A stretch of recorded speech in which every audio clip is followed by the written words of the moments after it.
Hello students, myself Rakesh Soni, physics faculty, Kota Resonance. Okay, now today I am going to discuss about the work energy power. तो आज हम class 9 का work energy power chapter है उसको NCERT के according discuss करने वाले हैं। तो नाउ देखिए work energy and power. Okay, सबसे पहले बात करते हैं हम वर्क की। Work is said to be done by a force on a body on an object if the force applied causes the displacement in any direction other than 90 degree of the body or object. work is a scalar quantity. scalar quantity कैसे है अभी अपन उसको समझते हैं। जैसे example अपन ने यहाँ पर लिया हुआ है, एग्जांपल लेते हैं।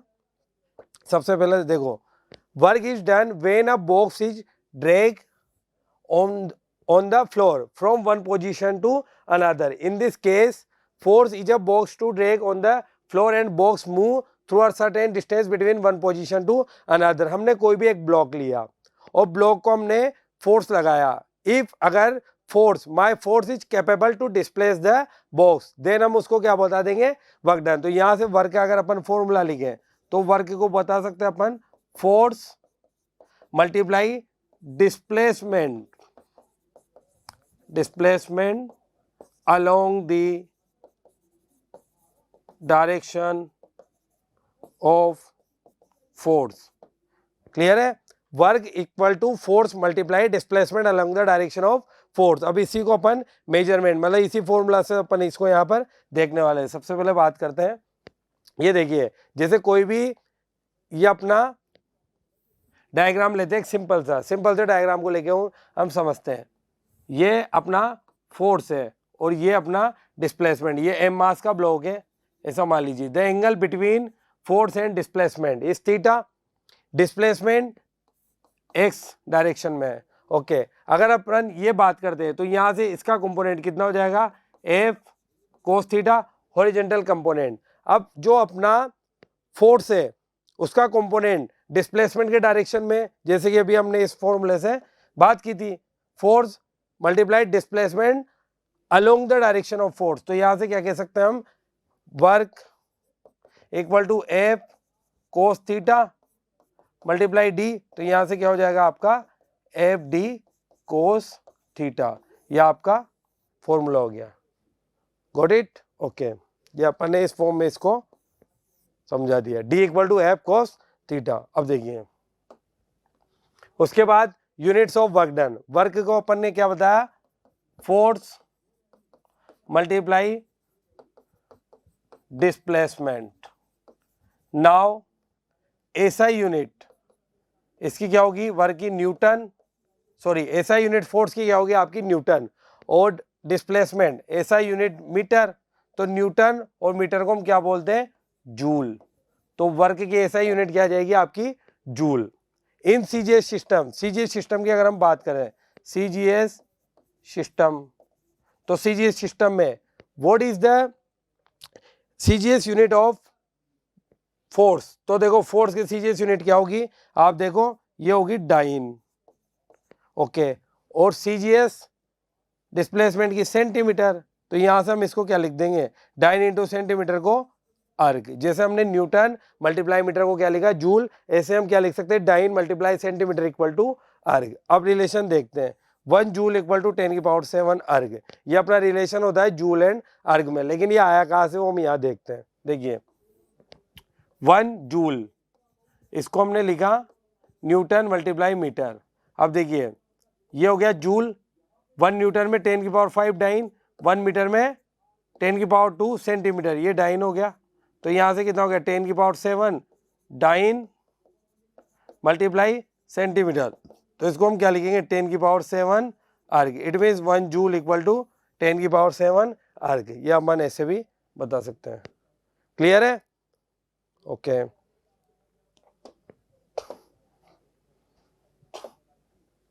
अब देखिए types of work. There are 3 types of work depending on the position. Okay, सबसे पहले आपका positive work done, negative work done and zero work done. Positive work done हम कब बोलेंगे, जब हमारा फोर्स एंड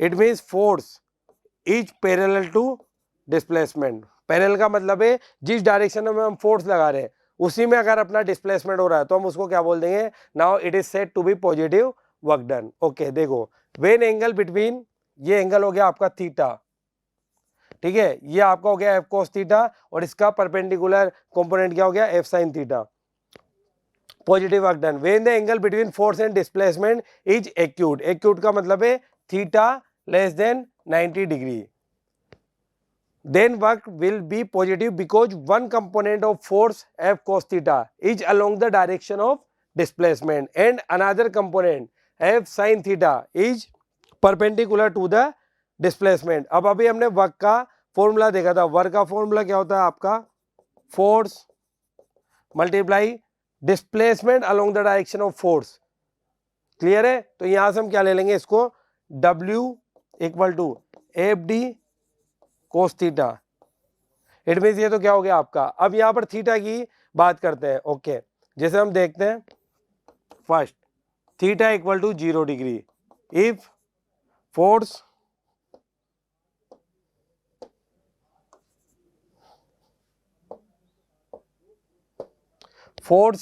पैरेलल डिस्प्लेसमेंट के, तो यहां से क्या लिख सकते हैं, W equal to F D cos 0 की वैल्यू 1, तो यहां से क्या हो जाएगा W equal to F D, ये आपका मैक्सिमम वर्क डन भी हो गया।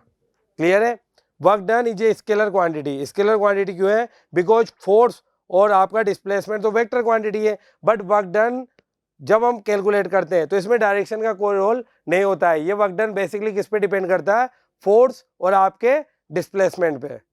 क्लियर है, ओके। इट मीन्स अगर अपन चाहें तो ये भी कह सकते हैं एफ डॉट डी, इसका स्केलर प्रोडक्ट, तो एफ डॉट डी क्या होता है आपका एफ डी कोस थीटा, ये भी हम यहां से इसको बता सकते हैं। क्लियर है, ओके।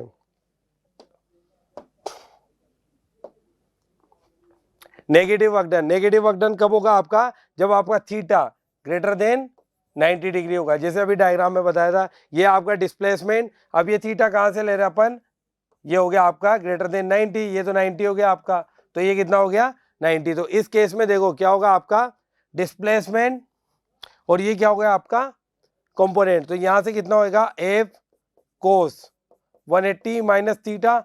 अब कोस 180 माइनस थीटा क्या होता है, माइनस कोस थीटा, तो यहां से लिखेंगे एफ कोस थीटा और आगे हो गया आपका माइनस। तो यहां से अगर अपन इसके डायरेक्शन में लेते हैं तो F D cos theta minus, हरी बात समझ में, तो यहां से हम कह सकते हैं ये आ गया आपका minus F cos theta.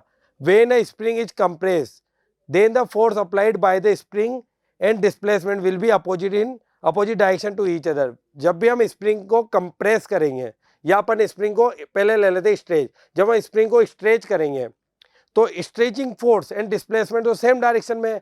After removal of the load, जब हमने उस पे से लोड को हटा दिया तो स्प्रिंग क्या चाहेगी, उसकी ओरिजिनल शेप में वापस आना। जब वो ओरिजिनल शेप में आना चाहिए तब उस केस में क्या होगा, आप स्प्रिंग के केस में फोर्स लगा रहे हो इस डायरेक्शन में और डिस्प्लेसमेंट आना कहाँ जा रही हो, अपोजिट डायरेक्शन में, तो इस केस में क्या हो जाएगा, फोर्स के अपोजिट डायरेक्शन में क्या है आपका displacement. Now this type of work done is said to be negative work done. Clear है, तो यहां से हम क्या कह देंगे, इफ थीटा इक्वल टू 180, अगर ऐसा हुआ तो एफ डी कोस 180 की वैल्यू -1, तो यहां से कह सकते हैं अपन माइनस एफ डी। क्लियर है, ओके।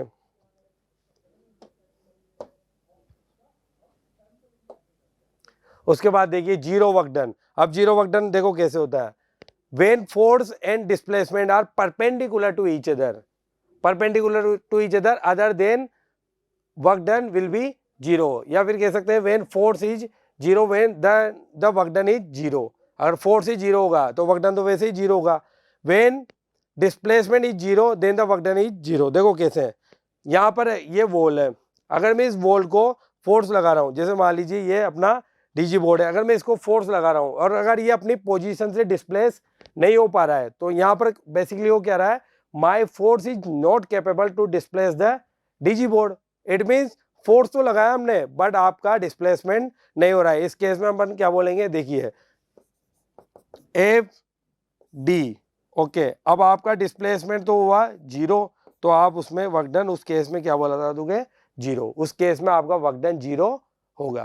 क्लियर है। अब देखो यहाँ पर देखते हैं, जैसे ये मास का ब्लॉक है, ये मास का ब्लॉक हो गया, डिस्प्लेसमेंट ये इसका mg, ओके, इसका क्या हो गया है mg, और ये हो गया आपका 90।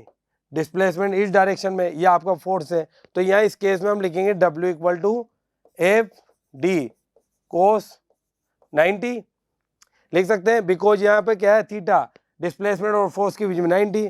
W एफ को हमने क्या लिख दिया mgd कोस 90, कोस 90 की वैल्यू 0, तो mgd मल्टीप्लाई 0, तो ये कितना हो गया आपका 0। तो वर्क डन की वैल्यू 0 कब आई, इस केस में। जैसे अपन एक यूनिवर्सल जो आपका एग्जांपल है, जो कूली होता है सहायक, वो जब अपना लोड को अपने सिर पर, हेड पर रखकर ले जाता है, तो उस केस में हम क्या कहते हैं कि उसने जो वर्क डन किया वो 0 हुआ। पर 0 कैसे हुआ, work done by the gravity, जो ग्रेविटी के थ्रू उसने वर्क किया। ये क्या आपका कंपोनेंट ग्रेविटी, इसको कौन बैलेंस कर रहा है ऊपर, नॉर्मल फोर्स, तो वर्क डन बाय ग्रेविटी 0 हुआ है।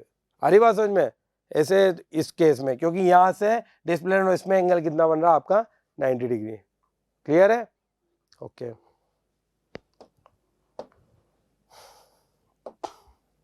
देखिए, और अगर किस केस में इसमें देखते हैं, if a body moving circular path, अगर कोई भी बॉडी सर्कुलर पाथ में मूव कर रही है, ओके, तो इनिशियल पोजीशन थी यहां से आपके, है ना, और यहां से वापस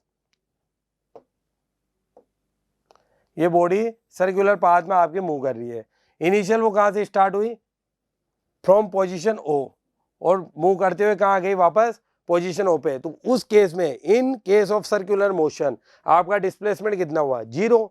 जब डिस्प्लेसमेंट 0 है तो हम क्या देखेंगे, फोर्स मल्टीप्लाई डिस्प्लेसमेंट। जब आपका डिस्प्लेसमेंट 0 है तो वर्क कितना होगा 0 इन सर्कुलर मोशन। कौन सी मोशन, सर्कुलर मोशन में, ओके। और अगर यहां पर देखें अपन इस केस में, तो इस पे जो आपका सेंट्रीपिटल फोर्स है FC, वो कहाँ लग रहा है, टुवर्ड्स द सेंटर, और डिस्प्लेसमेंट आपका कहाँ है, तो टुवर्ड्स द सेंटर, और डिस्प्लेसमेंट के बीच में एंगल कितना है 90 डिग्री। तो यहाँ से ये भी देख सकते हैं, work done FC multiply D कोस 90, कोस 90 की वैल्यू 0, तो आपका वर्क डन कितना हो गया 0। ये हमने दोनों मेथड से इसको देख लिया, गॉट इट।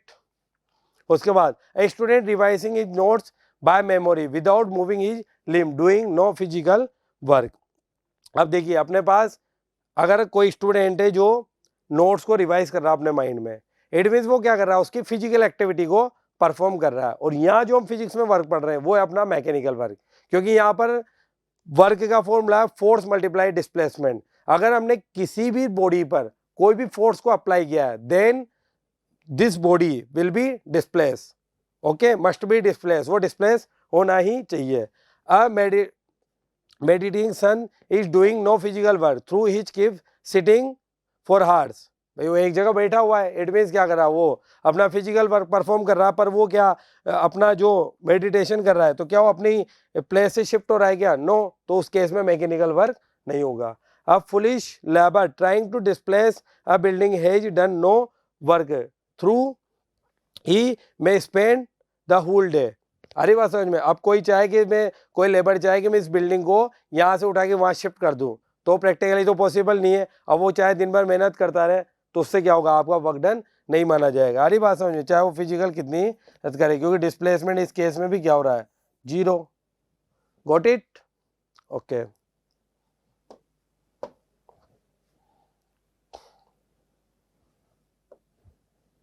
अब देखिए, यहां से स्टार्ट करते हैं अपन इस वाली से।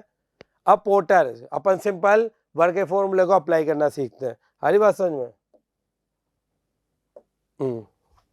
अब porter lift a luggage of 15 kg from the ground and puts it on his head 1.5 metre above the ground. Calculate the work done by him on luggage. देखिए, सिंपल क्वेश्चन है एकदम। एक पोर्टर है जिसने अपना लगेज को above the ground, ground से pickup किया, कहां तक किया 1.5 मीटर हाइट तक, और calculate the work done, means वो अपना किसी भी लगेज को ऐसे उठा कर ला रहा है। तो देखिए, अपन सबसे पहले जब भी आप क्वेश्चन करें तो 90% क्वेश्चन तो वैसे ही सोल्व हो जाता है। सबसे पहले आपको क्या करना होता है, जो भी वैल्यूज क्वेश्चंस में गिवन है उसको आप राइट करें, लिखे वहां पर। उसके बाद आफ्टर द कॉन्सेप्ट अप्लाई करना है। सबसे पहले हम क्या लिखेंगे, गिवन डेटा।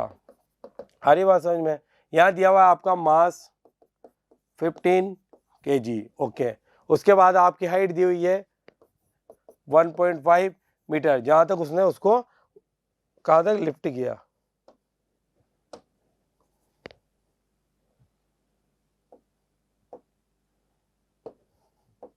ठीक है, ये हो गया आपका 1.5। उसके बाद अपने पास क्या पूछा उन्होंने, वर्क डन। तो देखो बाय वर्क डन क्या होता है आपका, फोर्स मल्टीप्लाई डिस्प्लेसमेंट।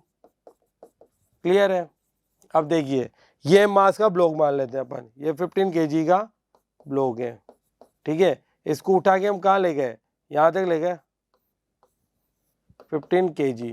और हाइट कितनी होगी बेटा, एच 1.5 मीटर। तो इसको लिफ्ट करने में अब देखो यहाँ से वर्क डन जो अपना हुआ वो तो mg। हरी बात समझ में? जो अपना फोर्स कितना लग रहा है ग्राउंड के थ्रू अलोंग, वो तो हो गया आपका mg। तो mg हरी बात समझ में। डिस्प्लेसमेंट कितना हुआ, h। हरी बात समझ में। फोर्स क्या हुआ आपका, mg तो है यहाँ पर, है ना। तो यहाँ से m की वैल्यू कितनी है 15, g की वैल्यू आप कैलकुलेशन के लिए कितनी ले सकते हैं, acceleration due to gravity 10 metre per second square, ये ले लिया आपने 10। और हाइट कितनी होगी बेटा 1.5। यहाँ से कैलकुलेशन करेंगे 10 से 10 गया तो कितना हो गया 15 multiply 15 225 joule.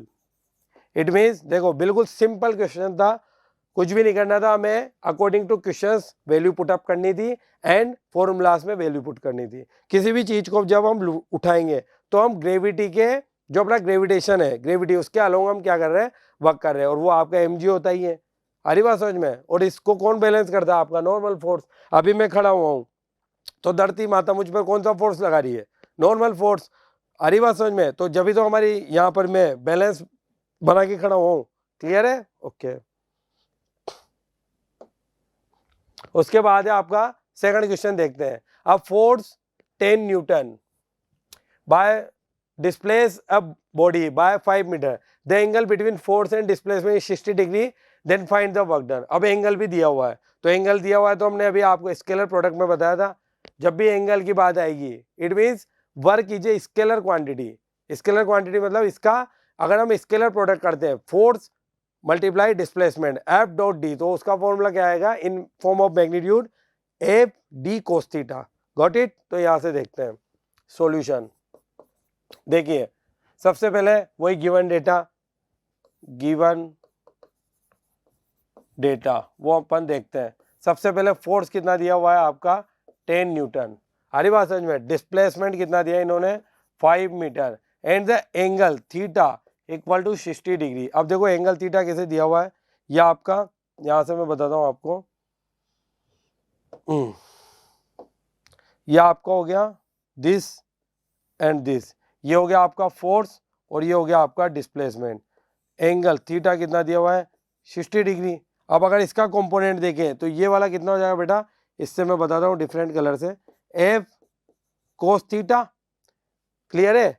Horizontal component F cos theta किसके, along the direction of displacement. तो यहां से हम क्या लिख सकते हैं, W equal to F D cos theta. सब कुछ गिवन है अपने पास। ये कितना हो गया आपका एफ डी कोस थीटा, ये तो कितना हो गया बेटा 10 न्यूटन। विथ यूनिट के साथ वैल्यू पुट करना चाहिए मैं, उससे क्या होता है आपको एक्यूरेट आपको फिजिकल क्वांटिटी मिलेगी, न्यूमेरिकल वैल्यू भी मिलेगी और उसकी यूनिटी भी आएगी। तो यहाँ पर हमारे मिस्टेक के चांस कम हो जाएंगे। अरे बात समझ में? डी कितना हो गया आपका 5 एंड कोस 60। ठीक है, अब देखो 10 मल्टीप्लाई 5, यहाँ मीटर और लगा दो। ठीक है, और कोस 60 की वैल्यू 1/2 और पीछे कितना हो गया न्यूटन मल्टीप्लाई मीटर, ये घटा 5 टाइम, तो कितना हुआ 25 न्यूटन इंटू मीटर। और न्यूटन इंटू मीटर को हम क्या बोलते थे, जूल। तो ये आपका आंसर आ गया बेटा 25 जूल। किसी को प्रॉब्लम हो तो पूछे, मैंने डिफरेंट टाइप से क्वेश्चन लिए हैं ताकि आपको एक एक फॉर्मूले में अच्छे से डिफरेंस का पता लगे। बिल्कुल बेसिक लेवल से अपन इस चैप्टर को पढ़ रहे हैं। क्लियर है? ओके। अब देखो फिर एक और क्वेश्चन देखते हैं। A student pools a toy train, एक स्टूडेंट है जो टॉय ट्रेन को पुल करते हुए ले जा रहा है, okay, through a distance 12 centimetre while playing in the garden. If the work done by the child is 60 joule, work done कितना कराया उसने 60 जूल। व्हेन 10 की power 3 1000 newton of force is applied then find the angle made by string held in student hand with the horizontal. देखते हैं question क्या कह रहा है, इसको धीरे धीरे समझते हुए आगे बढ़ते हैं। सबसे पहले आपको डिस्टेंस दी हुई है, एक स्टूडेंट है जो टॉय ट्रेन को ऐसे पुल्स करते हुए कहाँ तक ले गया 12 सेंटीमीटर तक। ओके, तो यहाँ सबसे पहले वही गिवन डेटा, डिस्प्लेसमेंट कितना आ गया आपका 12 सेंटीमीटर, आ रही बात समझ में। उसके बाद इसको चेंज कर लेते हैं अपन 0.12 मीटर एसआई में। While playing in the garden if the work done by the child कितना हुआ 60 जूल। ओके, व्हेन 10 की power 3 newton force is applied then find the angle, find the angle. तो यहाँ पर तो हमें ये भी दे दिया एफ 10 की पावर 3 न्यूटन, तो एंगल ही तो पूछा, इट मीन्स क्या पूछा आपसे थीटा। अब देखो क्वेश्चंस पढ़ते टाइम हमें ऐसा लग रहा था कि पता नहीं क्या पूछा है, लेकिन जब भी हम गिवन डेटा को लिखेंगे with understanding the language of questions तो आप इजीली कोई सा भी क्वेश्चंस हो आप इजीली फाइंड आउट कर सकते हैं। तो यहाँ से आपका क्या हुआ, वो है by formula W equal to F D cos theta, theta ही तो पूछा हमसे, हरी बात समझ में। W की वैल्यू वर्क डन 60। ओके, ये कितना दिया 1000 कर लें 10 की पावर 3। ओके, डिस्प्लेसमेंट 12/100 कर दूं बिकॉज जो सेंटीमीटर में दिया हुआ है। कोस थीटा 20 से 20 गई, 12 से 65 टाइम, तो कोस थीटा 5/10 आया, ये 10 यहाँ चल गया कट 1/2। अब यहाँ पर जनरल मिस्टेक क्या करता है स्टूडेंट या बच्चा कि थीटा कोस थीटा ही निकाल के छोड़ के आ जाता है। वहां उसने कोस थीटा नहीं पूछा था, वहां उसने ये पूछा था find the angle between string and string held in the student with the horizontal. It means जो टॉय ट्रेन है मान लीजिए ऐसे ऐसे, तो आपसे थीटा पूछा उसने, फोर्स और डिस्प्लेसमेंट है इसके बीच में आपसे क्या पूछा है थीटा पूछा, कोस थीटा नहीं पूछा है। तो देखो यहाँ से क्या करेंगे अपन, वो जो अपनी ट्रिग्नोमेट्री में हम टेबल पढ़ते हैं कोस थीटा की वैल्यू 1/2 कहाँ होती है कोस 60 पे, तो कोस थीटा इक्वल टू कोस 60। तो यहाँ से थीटा आपका आंसर आएगा 60 डिग्री। हरी बात समझ में। और इसको ना इस तरह से भी लिख सकते हैं, इस तरह से भी लिख सकते हैं, या फिर और theta equal to cos inverse 1/2।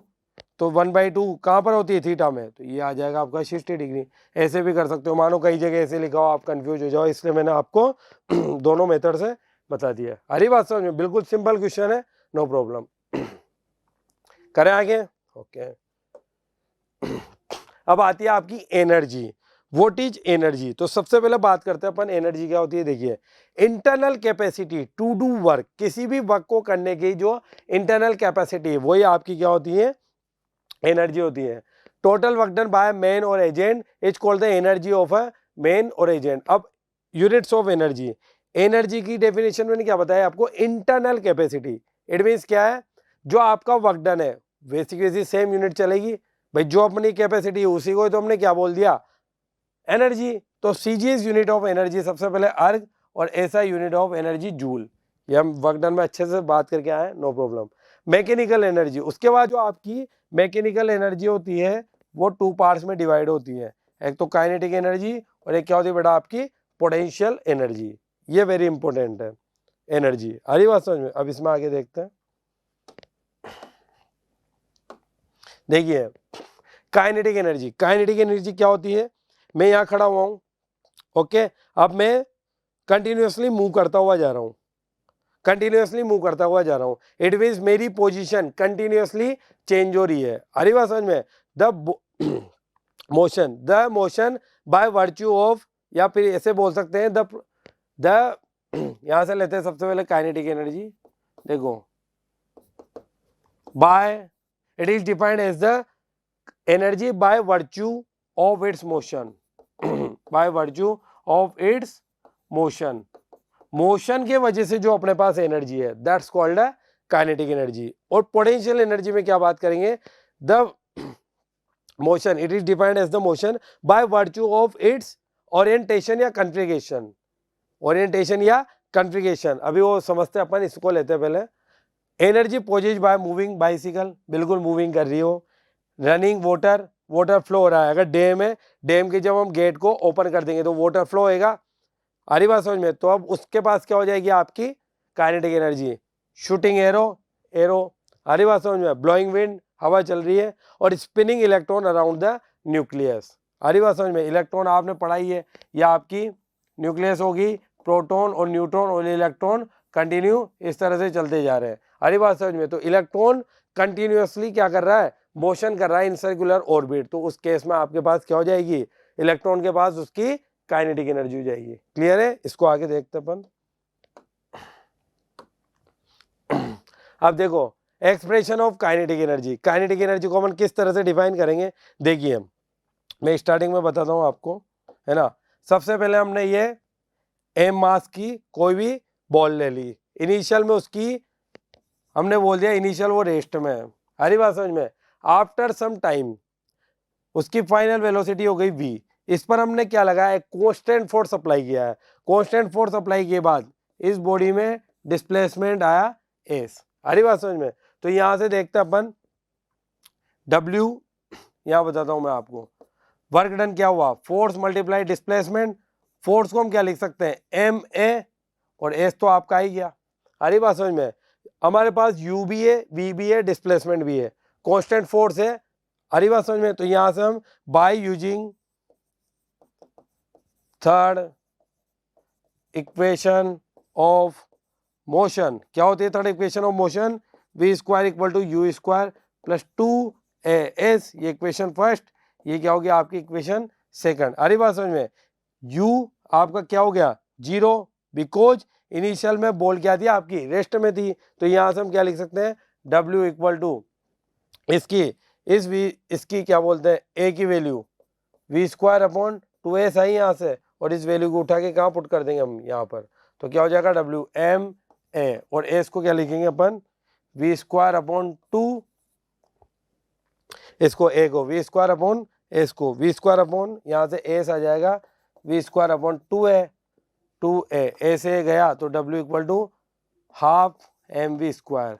अब जो है आपका वर्क डन आया, ये किसमें का यूटिलाइज हो जाएगा आपका एनर्जी में, हरी बात समझ में। इसी तरह से पूरा डेरिवेशन है, मैंने आपको अच्छे से सोल्व करके बता दिया। क्लियर है, ओके।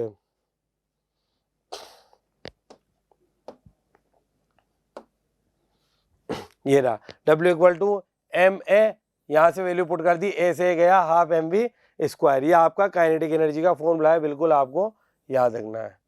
क्लियर है, ओके। नोट, इसमें एक नोट देखो, energy of a moving body is directly proportional to mass and square of the velocity of the body. Clearly kinetic energy of the body at rest is zero. जब मैं यहाँ खड़ा हुआ हूँ तो मेरे पास कोई वेलोसिटी नहीं है, तो मेरी काइनेटिक एनर्जी अभी क्या होगी, जीरो। लेकिन अगर मैं कंटिन्यूअसली मोशन करने लग जाऊं तो उस केस में मेरी काइनेटिक एनर्जी समथिंग होगी, जितनी स्पीड या वेलोसिटी से मैं क्या कर रहा हूँ, मोशन कर रहा हूँ, अरे बात समझ में। अब देखो kinetic energy like work is a scalar quantity. The kinetic energy of a body moving depends on its speed, और स्पीड को हम क्या बोलेंगे, मैग्नीट्यूड ऑफ वेलोसिटी, हम बोलते हैं स्पीड, और इसी को अपन बोलते हैं, ये मोड का साइन हो गया, magnitude of velocity. Got it, है ना। But not on the direction in which is moving, since m and v square, ये आपका मास और ये आपका velocity both are positive, so kinetic energy always positive. अगर ये दोनों पॉजिटिव है तो ये भी आपका क्या होगा, पॉजिटिव। क्लियर है। अब देखिए फैक्टर अफेक्टिंग काइनेटिक एनर्जी, मोर मास, अगर मास ज्यादा होगा, फैक्टर क्या, जो जी इसके फॉर्मूले में आएगा, हाफ एम वी स्क्वायर। हरी बात समझ में, मास ज्यादा होगा तो काइनेटिक एनर्जी ज्यादा होगी, वेलोसिटी ज्यादा होगी, मोर वेलोसिटी मोर मास। ठीक है, kinetic energy of the body depends on its mass and velocity. Got it, okay.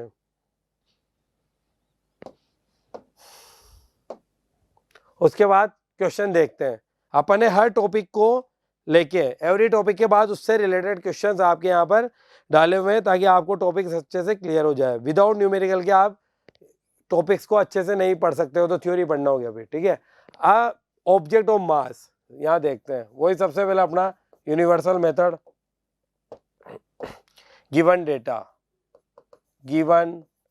Data, यहाँ पर मास 15 kg, हरी बात समझ में, with a uniform velocity v 4 metre per second, हरी बात समझ में। What is the kinetic energy, simple, by using formula, तो क्या लिखोगे आप, काइनेटिक एनर्जी हाफ mv² 1/2 और m की वैल्यू 15 और v की वैल्यू 4 × 4 कर दूं डायरेक्ट, क्योंकि स्क्वायर कर रहे हैं अपन तो, क्या दिक्कत है, 2 से 2 टाइम, तो 15 × 4 कितना हुआ, 60 × 2 120 और यूनिट क्या आएगी, जूल, अभी डिस्कस कर ही लिया था हमने, यूनिट क्या हो जाएगी इसकी, जूल। सिंपल फॉर्मूला था एकदम बेसिक्स जो हमने आपको बताया। अब आगे देखते हैं work energy theorem, it is a very important theorem, it is a very important theorem. देखिए इंपॉर्टेंट क्यों है,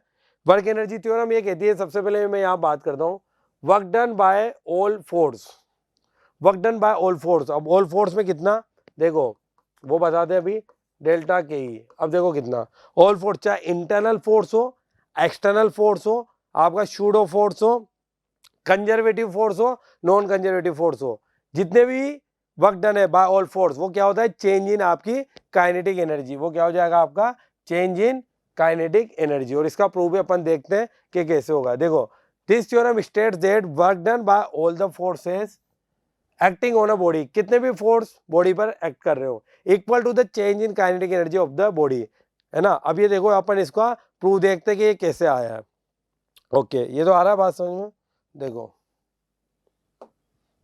यहां पर अपन इसका प्रूफ देखते हैं। देखो सबसे पहले हमने बात करी, ये आपका m मास की कोई बॉल है, इसकी इनिशियल वेलोसिटी है u, ये डिस्प्लेसमेंट कवर्ड करके s और कहाँ पर आ गई, यहाँ पे इसकी वेलोसिटी हो गई v, इस पर कांस्टेंट फोर्स है अप्लाई कर रखा अपन ने, कोई दिक्कत नहीं है। तो सबसे पहले वर्क डन क्या होगा आपका, force multiply displacement, simple, work done की जब भी बात आएगी फोर्स और डिस्प्लेसमेंट आएगा, एम ए एस, क्योंकि चेंज इन वेलोसिटी क्या देता आपका, एक्सेलरेशन, ए आ गया।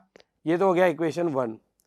अभी मैंने बात करी थी काइनेटिक एनर्जी में, तो u भी है, v भी है, s भी है, तो by using the third equation of motion, by using third equation of motion, आ रही बात समझ में, v² u² प्लस 2a(s), यहां से हम क्या निकालेंगे, s की value v² - u² upon 2a, ये इक्वेशन 2, ये इक्वेशन 1, फ्रॉम इक्वेशन 1 एंड 2 से। देखो फ्रॉम, यहां पर करते हैं, फ्रॉम इक्वेशन 1 एंड 2, आ रही बात समझ में। 1 एंड 2 से क्या देखा हमने, इसकी एस की वैल्यू उठा के यहाँ पुट कर दो, तो w m a, और एस की वैल्यू क्या है आपके पास, v² - u² अपॉन 2 है, क्लियर है, ए से ए गया तो w m/2 v² - u², v भी आ गया आपका और क्या आ गया, u भी आ गया।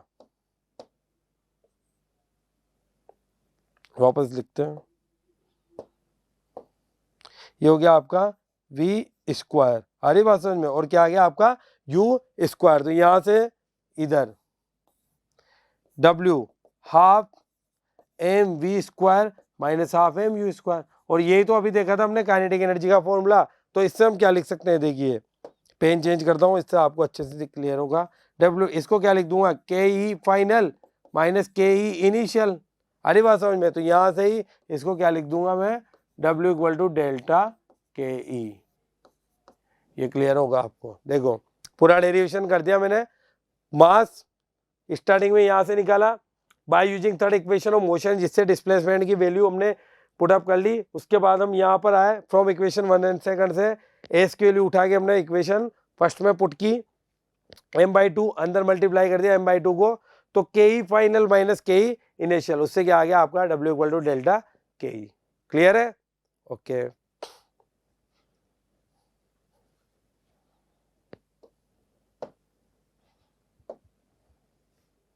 ओके, ये पूरा निकाल दिया मैंने, w = change in kinetic energy. उसके बाद क्वेश्चन देखते हैं। देखो व्हाट इज द, कहाँ पर ये यूज होती है इसको हम देखते हैं। What is the work to be done to increase the velocity of car. 30 kilometre per hour से कहाँ ले गया 60 किलोमीटर पर आवर पर। हमारी बात समझ। The mass of the car is 1500 kg। तो देखते हैं सॉल्यूशन।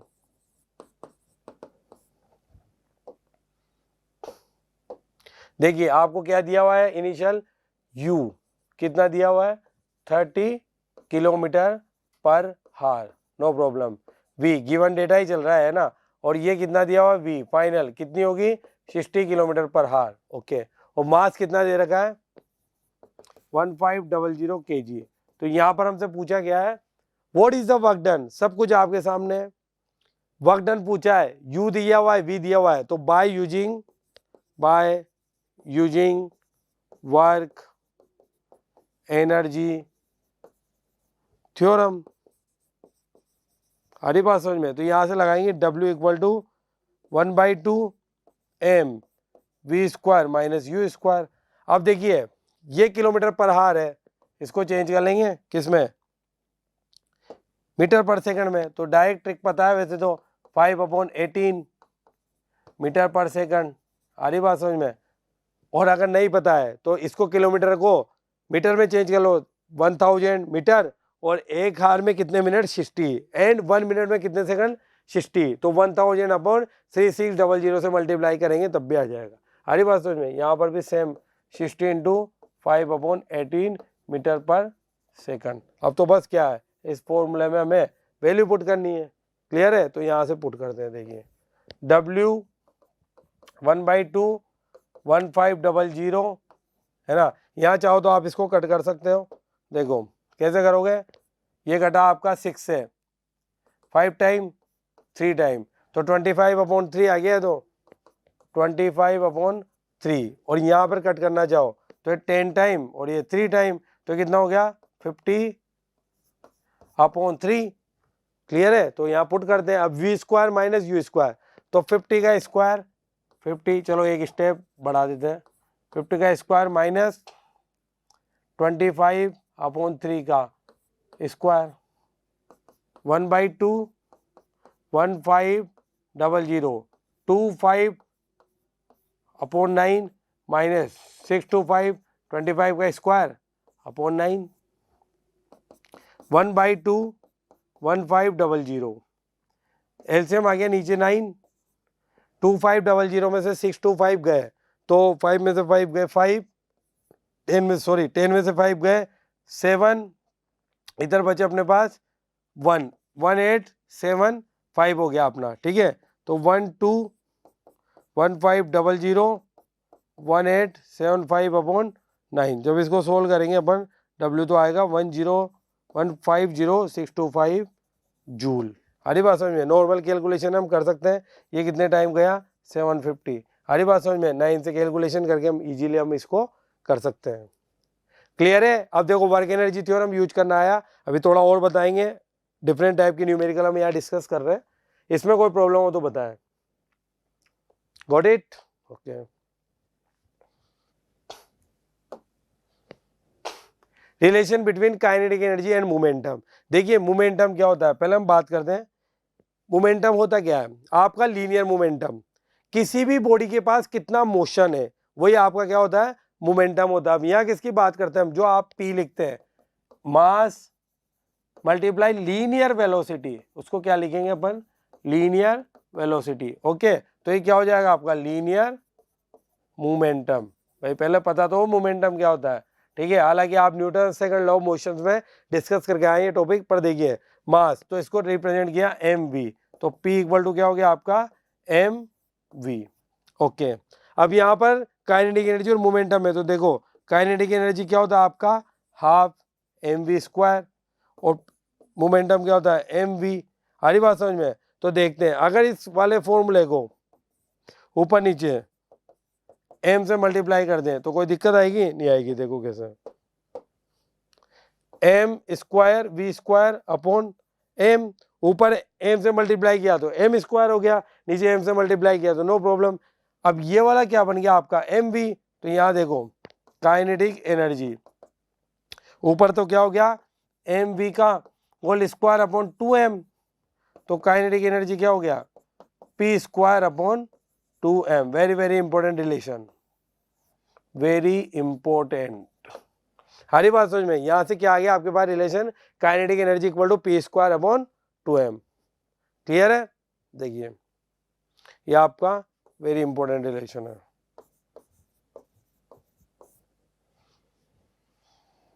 ओके अब देखिए पोटेंशियल एनर्जी क्या होती है।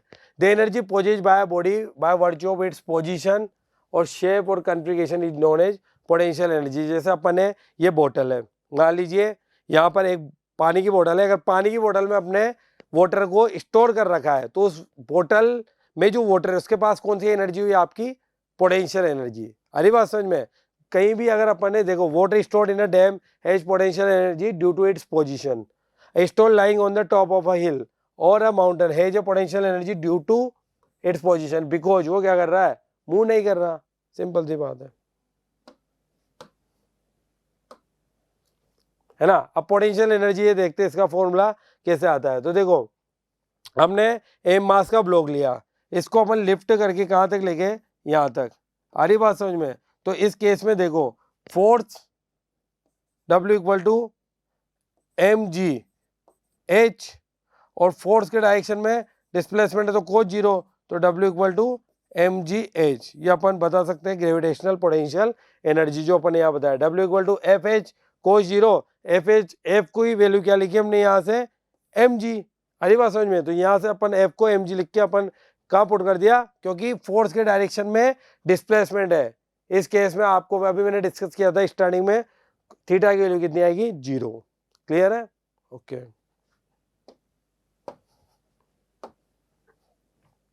ये रहा आपका, ठीक है। Now work done by the gravitational force on the block F G H 180, theta कितना आ गया आपका 180, एफ जी एंड एच, तो यहाँ से W G work done by gravity, ठीक है, माइनस एफ जी एच। अब देखिए अपने पास यहाँ से क्या हो जाएगा, एफ जी एच, तो एफ जी ये कितना हो गया माइनस एम जी एच। और जब हम work done against the gravitational force on the block is known as gravitational potential energy, तो यू जी, हमारी बात समझ में, माइनस माइनस एम जी एच, क्योंकि हम ग्रेविटी के अगेंस्ट वर्क करें तो माइनस माइनस कितना हो जाएगा, plus M G H. Clear है, ओके। न्यूमेरिकल देखते हैं इसी का ही। Find the energy possessed by an object 10 kg when height कितनी दे रखी, 6 मीटर। अभी ऐसा क्वेश्चन हमने पहले भी किया था, किसी लगेज को हम लिफ्ट करके जब ला रहे थे तो मैंने वहां पे बताया था कि ये जो वर्क डन है वो कौन सा है, ग्रेविटेशन वर्क डन। तो यहाँ पर देखते हैं वही गिवन डेटा। सबसे पहले मास कितना दिया हुआ है 10 kg, हरी बात समझ में, डिस्प्लेसमेंट कितना है 6 मीटर, हरी बात समझ में, जी 9.8 दिया हुआ है, तो W equal to m ji h. क्या पूछिए हमसे यहाँ पर, फाइंड द एनर्जी, एनर्जी मतलब यहाँ पर जो W है आपका वही क्या हो गया, पोटेंशियल एनर्जी। इस W को अपन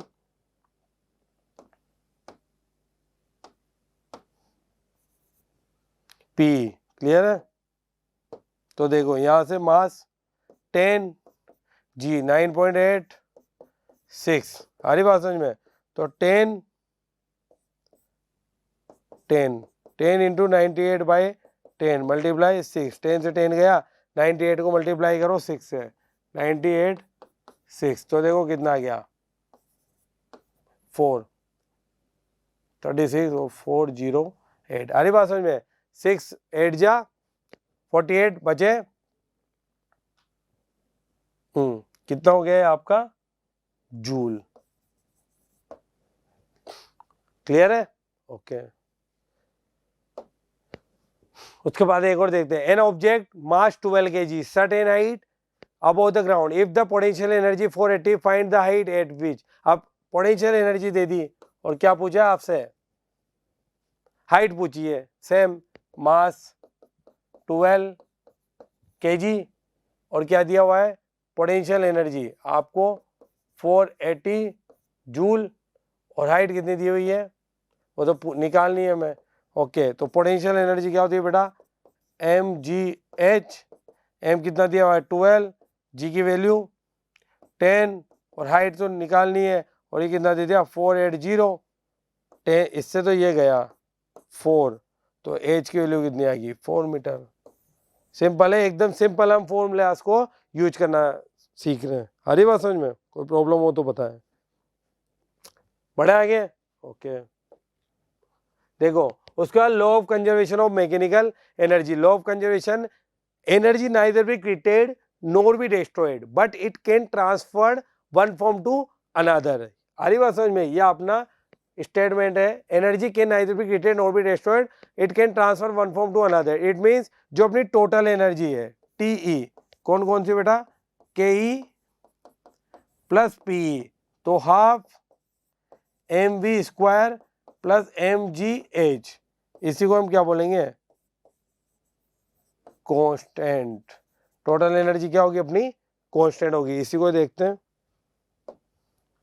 देखो example of transformation of energy, conservation of mechanical energy into forms. When two stones are rubbed together fire is produced, here mechanical energy is converted into heat energy. दो stone है अपने, इसको जब मैं ऐसे रब कर रहा हूं तो अपन को पता है फायर बाहर निकलेगी, इसी तरह से तो आग का आविष्कार हुआ था। Energy is converted into heat energy, vibrating bodies produce sound, here mechanical energy converted into sound energy. ये भी सही बात है, जब अपन किसी भी वाइब्रेटिंग बॉडी से, आ रही बात समझ में, मैकेनिकल एनर्जी किस में कन्वर्ट हो जाएगी, साउंड में।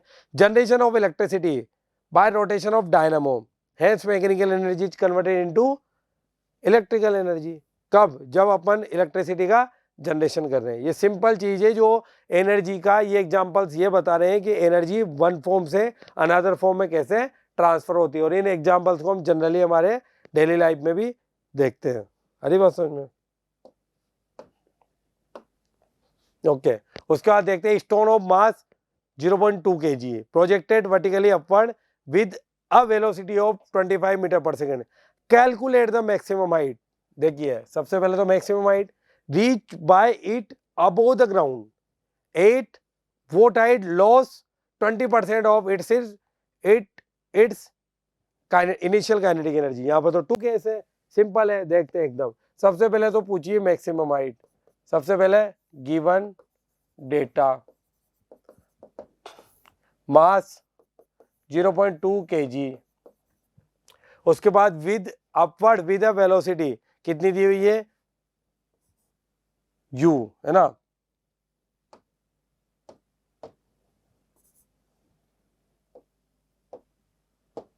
u कितना दिया हुआ है आपको 25 मीटर पर सेकंड। क्लियर है, u कितना दिया हुआ है आपको 25।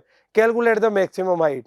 अब देखो मैक्सिमम हाइट कैसे बताएंगे, ये कोई भी इसको ले लेते केस 1, ये मास की ब्लॉक मान लीजिए आप 0.2 kg का, है ना। इसको मैंने थ्रो किया और थ्रो किए बाद हम इसको वापस यहाँ आ गया, तो ये वापस कब आया होगा नीचे, ये आपकी ऐसे मान लीजिए, ये आपका, इसको मैंने थ्रो किया और ये वापस नीचे आया, ये नीचे कब आया होगा, जब इसकी टॉप पॉइंट पर फाइनल वेलोसिटी क्या हो जाएगी 0, तभी नीचे आया होगा। ओके, तो यहां पर मैं लिख सकता हूं आपका V0 at top most point. आ रही बात समझ में, तो इस केस में देखते हैं, इस केस में क्या होगा। देखो थर्ड इक्वेशन ऑफ मोशन लगाएं, v square equal to u square minus 2gh। Minus क्यों लिया हमने, क्योंकि हम ग्रेविटी के अगेंस्ट वर्क कर रहे हैं। ये तो टॉप पॉइंट पर क्या हो गया 0, हरी बात समझ में, ये तो क्या हो गया आपका टॉप पॉइंट पर 0, है ना। तो यहाँ से तो 0, u की वैल्यू कितनी दी हुई है 25 का स्क्वायर, है ना, माइनस 2g, इसको मैक्सिमम लिख दो अब, 2gh मैक्सिमम। तो h कितना हो गया, h maximum u square upon 2g, और u की वैल्यू क्या है आपके पास 25 अपॉन 2 मल्टीप्लाई g की वैल्यू हमें अभी तक तो नहीं डिफाइन है, और नहीं डिफाइन है तो आप 10 ले सकते हो। तो कितना हुआ 625 अपॉन 20, इसको सोल्व करेंगे तो कितना आ जाएगा अपॉन 2 10, 62.5 अपॉन 2, और इसको क्या लिख सकते हैं 31.25 मीटर। तो आपकी मैक्सिमम हाइट तो कितनी आई यहाँ से 31.25, कितनी आई 31.25। लेकिन यहाँ पर इतना ही नहीं पूछा, उसने ये भी पूछा है कि अगर ये हाइट 8 वोल्ट हाइट, कितनी हाइट पर 20% लॉस होगा इनिशियल काइनेटिक एनर्जी का। अगर 20% इनिशियल काइनेटिक एनर्जी का लॉस होगा, मतलब वो किसके इक्वल होगा, उसकी पोटेंशियल एनर्जी के। तो हम यहाँ से ये भी लिख सकते हैं, देखो केस टू 20% ऑफ के ई, इधर बता रहे हैं ना, मार्कर दूसरा दे देता हूँ तो आपको अच्छे से क्लियर हो जाएगा, है ना। 20% of K equal to mgh, it means 20/100।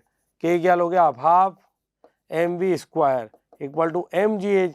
m से m तो गया, इस केस में आपसे हाइट पूछी उन्होंने, तो यहाँ से क्या हो जाएगा, देखो ये तो कटा 1/5 टाइम 1/5 1/2, v कितना था अपने पास 25। हरी बात समझ में, 25 का स्क्वायर अपॉन 10, और ये कितना हो गया h। तो यहाँ से h कितना हो जाएगा 625/5 × 10 10 इक्वल टू h। हाँ मतलब h ही चल रहा है वो इधर से, हरी बात समझ में, h ही तो चल रहा है आपका।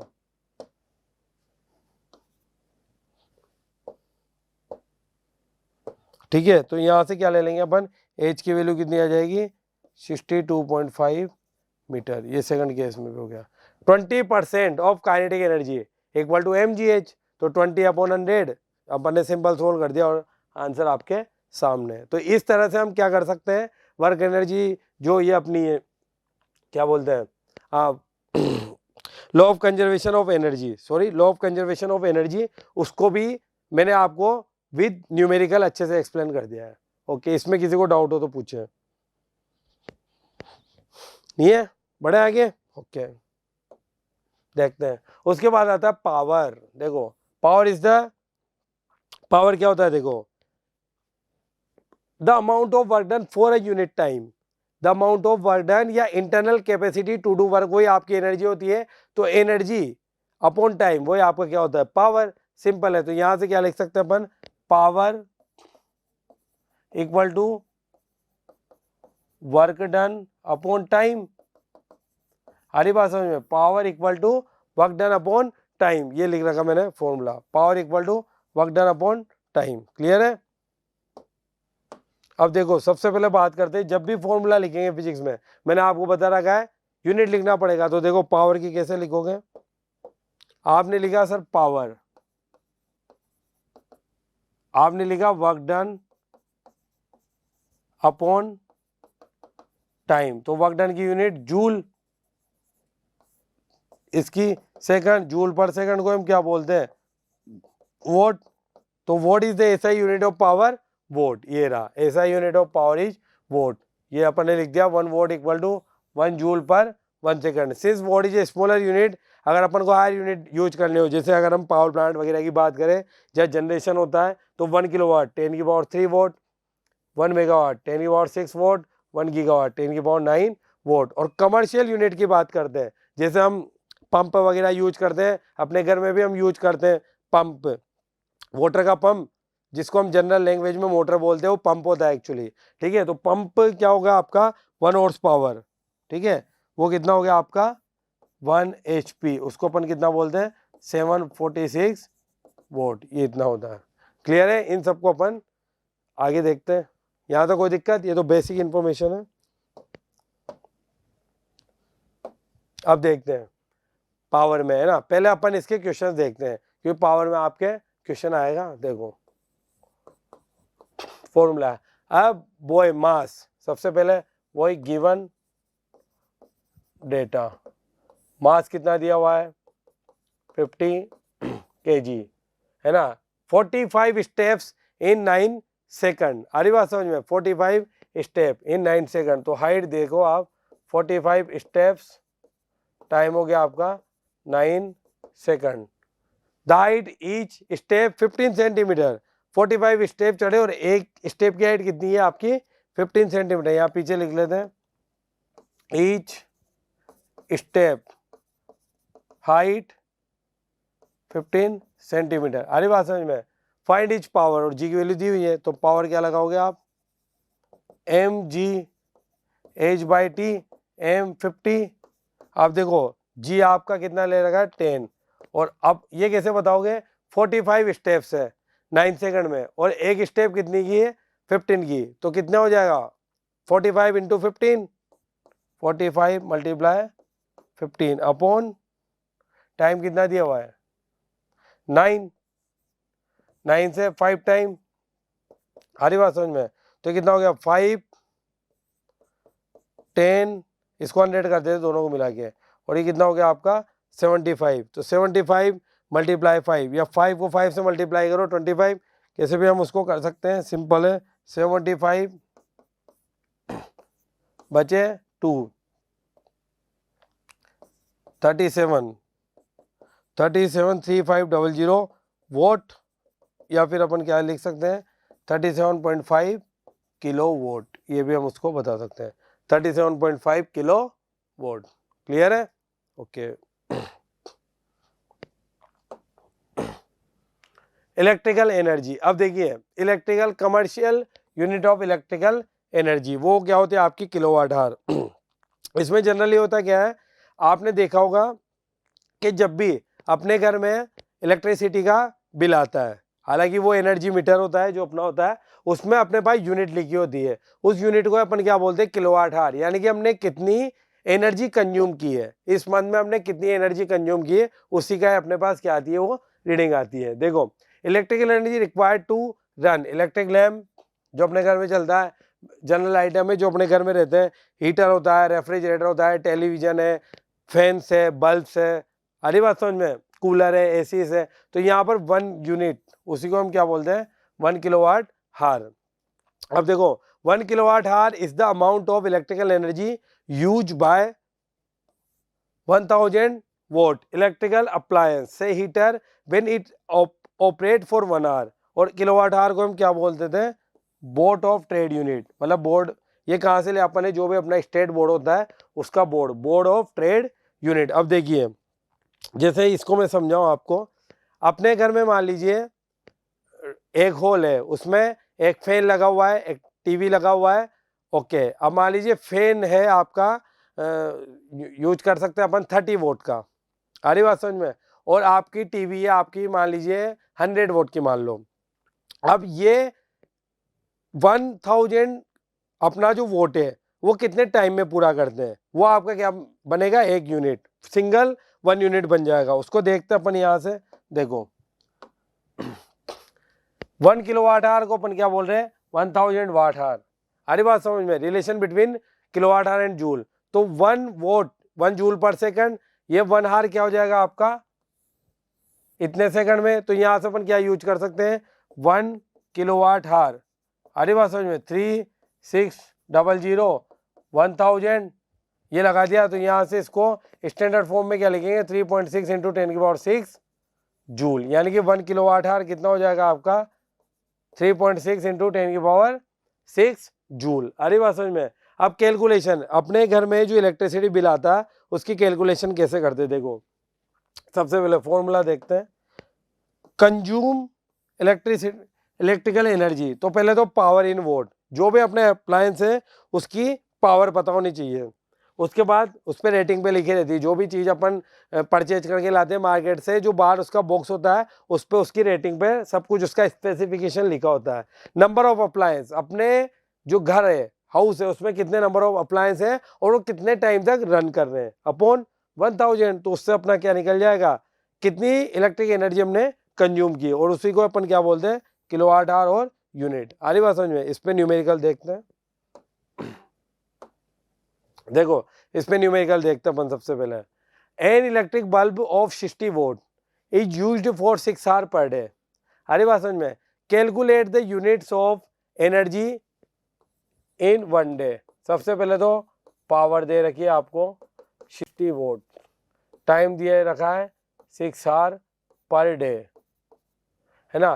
Calculate the units of energy consume per day, तो अपन सीधी फॉर्मूला लगाएंगे इलेक्ट्रिकल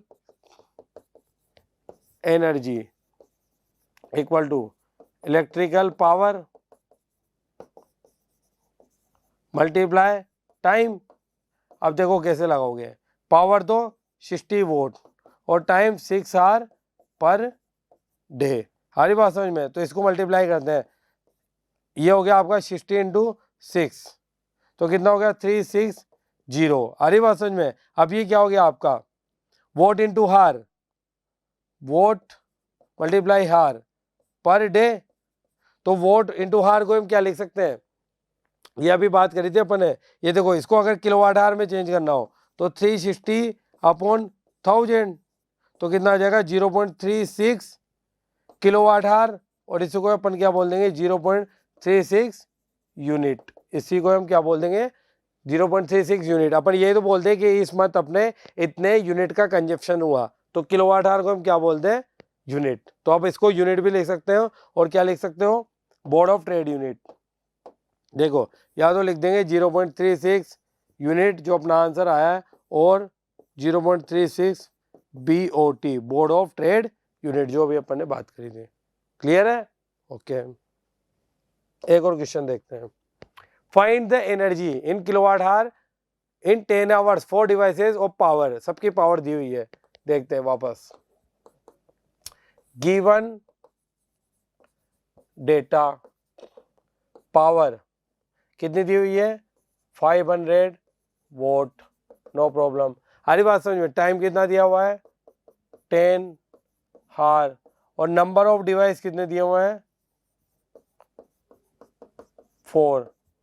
नंबर ऑफ डिवाइस कितने हैं आपके पास 4। सबसे पहले हमें क्या करना है, क्या निकालना है एनर्जी। तो एनर्जी के लिए अपन क्या लगाएंगे फॉर्मूला, इलेक्ट्रिक एनर्जी। अरे बात समझ में? तो अभी मैंने फॉर्मूला बताया था, very important, number of appliance multiply energy. हरी बात समझ में? Number of appliance multiply energy. अब एनर्जी तो अपन निकाल ही रहे हैं, तो एनर्जी नहीं आएगा, वहां पर क्या आएगा पावर।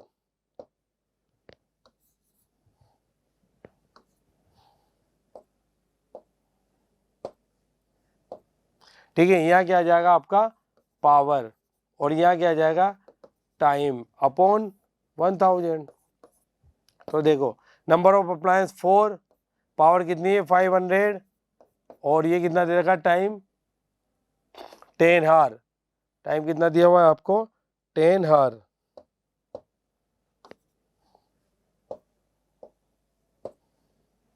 ये हो गया 10 अपॉन 1000, दिस ये कटा तो कितना है 20 किलोवाट आवर।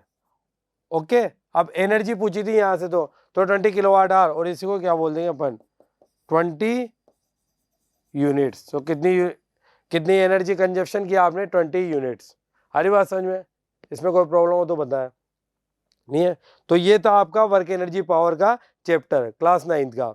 इसमें अपन ने बिल्कुल बेसिक्स मेथड से एक एक टॉपिक को अच्छे से क्लियर किया है, और बेसिक्स हैंड टू हैंड उसी टॉपिक्स के हमने क्या लिया आपके यहाँ पर न्यूमेरिकल भी लिए, ताकि आपको इसको टॉपिक्स को समझते हुए और आपको न्यूमेरिकल करने में कोई भी प्रॉब्लम नहीं हो। फिर भी आपको अगर कोई डाउट लगता है तो आप अपना कमेंट बॉक्स है रेजो PCCP का चैनल सब्सक्राइब कीजिए, और जो भी अपना कमेंट बॉक्स है उसमें कमेंट करके कुछ भी आप उसको बता सकते हैं। Okay, thank you.